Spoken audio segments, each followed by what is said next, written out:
यहाँ पर जितने लोग जाति के अलग अलग जाति से आए हैं, आप अगर पैदा हुए हैं, हमारा जन्म हुआ है तो किसी न किसी जाति में हुआ होगा, उसका कोई महत्व नहीं है। लोगों को लगता है बिहार में कि सब जात पात का ही राजनीति चल रहा है। हम हर सभा में कहते हैं बिहार में कोई नेता, बिहार में हमको कोई नेता अभी तक नहीं मिला जो जाति का राजनीति करता हो। आपको लगता है लालू जी जात का राजनीति करते हैं, हम रोज मन से कहते हैं लालू जी जात का राजनीति नहीं करते हैं। अगर लालू जी जात का राजनीति करते तो लालू जी ये कहते कि यादव समाज का जो सबसे काबिल आदमी है वो बिहार का राजा बनेगा और सारे यादव समाज के लोग, आप लोग हमको वोट दीजिए। लालू जी कहाँ कहते हैं? लालू जी ये कह रहे हैं कि हमारा लड़का बिहार का राजा बनेगा और सब यादव समाज के लोग हमको वोट दो। ये जात का राजनीति कहाँ हुआ? ये तो परिवार का राजनीति हुआ, अपने बच्चे का राजनीति हुआ। पांडे जी क्या कह रहे हैं? यहाँ लोग कहता है कि 70,000 भूमिहार लोग रहते हैं। आप जरा बताइए, 70,000 भूमिहारों के आबादी वाले तरारी गांव विधानसभा में सुनील पांडे जी को कोई भूमिहार काबिल नहीं मिला, अपना बच्चा ही मिला है। तो अगर भूमिहार का वोट मांग रहे हो, अभी से कह रहे हैं, आप किसी भूमिहार के काबिल आदमी को खड़ा कर दीजिए, अपने बच्चे को हटाकर हम आपका समर्थन करेंगे। हमने कहा है लालू जी ये घोषणा कर दे कि यादव समाज का जो काबिल आदमी है वो आरजेडी का नेता बन सकता है, हम अपना अभियान वापस लेकर लालू जी का मदद करेंगे। वो नहीं कह सकते हैं। ये जात का राजनीति करने वाले लोग नहीं हैं, ये लोग अपना और अपने बच्चों की राजनीति कर रहे हैं। और ये लोग अकेले नहीं हैं। जगता बाबू रामगढ़ में चुनाव लड़ रहे हैं, उनका लड़का एमपी है, दूसरा लड़का एमएलसी लड़ा है, तीसरा लड़का वहां एमएलए लड़ रहा है। 60,000 राजपूत रहते हैं रामगढ़ विधानसभा में, उनको सब राजपूतों ने वोट दिया जात के नाम पर, लेकिन जगता बाबू को 60,000 राजपूतों में एक भी राजपूत काबिल नहीं दिखा, अपना लड़का ही दिखा है। माझी जी को देखिए, लोग कहते हैं कि मुसहर के नेता है, माझी समाज के नेता है। इमामगंज में 70,000 माझी समाज के लोग रहते हैं। माझी जी की पूरी राजनीति उसी वोट पर है। खुद एमपी बन गए, मंत्री बन गए, लड़का मंत्री बन गया। अब इमामगंज का सीट खाली हुआ तो उनको कोई माझी समाज का आदमी नहीं दिखा, अपनी पतोह को चुनाव लड़ा रहे।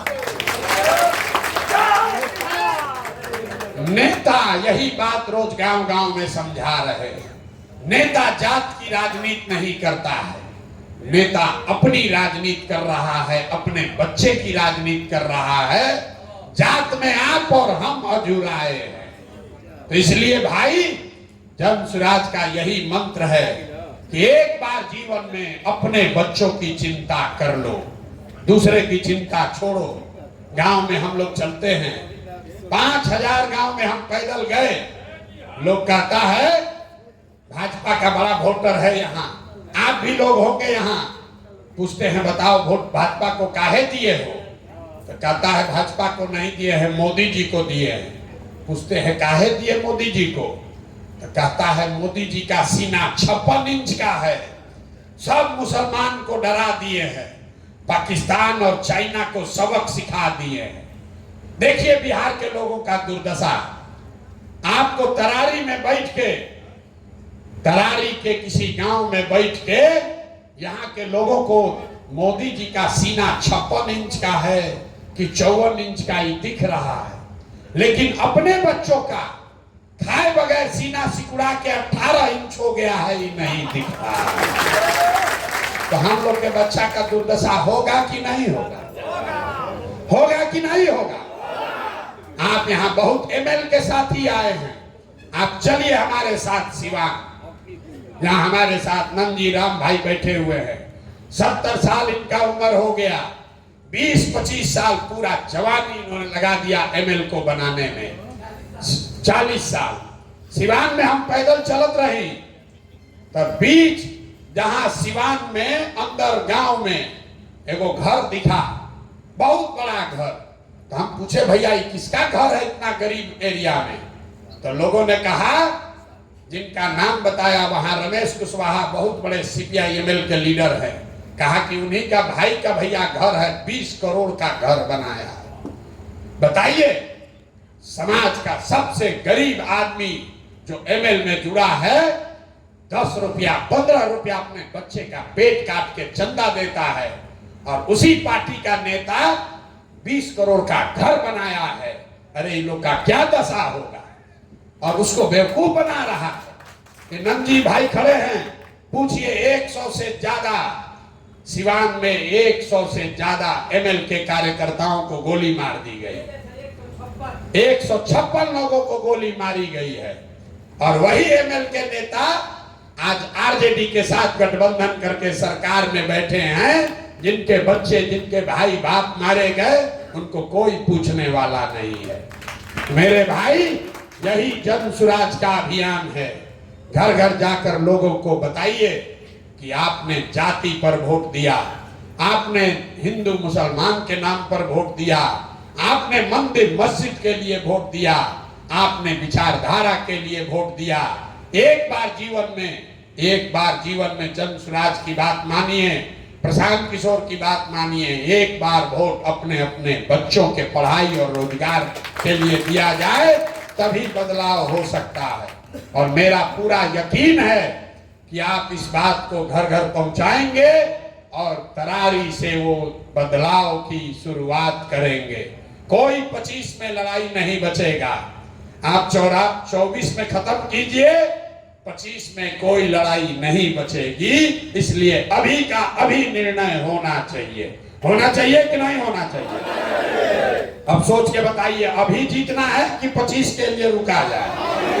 सबको हाथ उठाकर बताना है, अभी के लड़ाई के लिए तैयार है कि 25 का लड़ाई चाहिए? अभी के लिए तैयार है ना? यहाँ दिवाली आवता, दिवाली में लक्ष्मी जी को बुलाने के लिए हम लोग लक्ष्मी की पूजा करते हैं। लेकिन हिंदू धर्म को मानने वालों को पता है कि लक्ष्मी की पूजा से पहले घर का, दुकान का, ऑफिस का सफाई किया जाता है। तो 25 में जन सुराज की व्यवस्था बनेगी, गरीबी दूर होगा। लेकिन उसके लिए जरूरी है कि 24 में, अभी 15 दिन के बाद, जिन नेताओं ने आपको, हमको, आपके बच्चों को लूटकर राज किया है, इनको झाड़ू लेकर बाहर भगाया जाए। पूरा तरारी से इनका सफाई होना चाहिए।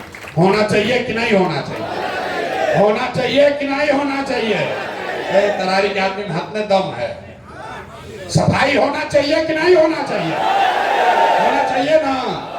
ये फूके ना पूरा ताकत से, आपके भरोसे बोल देना, थाम देना, ठान दिया जाए ना। जीत होनी है कि नहीं होनी? जोर से बोलिए, होना है कि नहीं है? 4 को विधानसभा में चुनाव है। तरारी में पहला परिणाम तरारी से आना चाहिए। पहला परिणाम तरारी से आना चाहिए। क्यों? क्योंकि जन सुराज दल बना तो पहले प्रत्याशी की घोषणा तरारी से, तरारी के प्रत्याशी की घोषणा हुई थी ना भाई? तरारी का पहला प्रत्याशी घोषित हुआ था ना। तो तरारी की जनता पर, आप पर यह जिम्मेवारी है कि जन सुराज की पहली जीत यही तरारी से सुनिश्चित की जाए। आप इतिहास लिखिए और अपने भाई, अपने बेटे पर भरोसा रखिए। आप पर कोई आंच नहीं आने देंगे। बहुत बहुत धन्यवाद।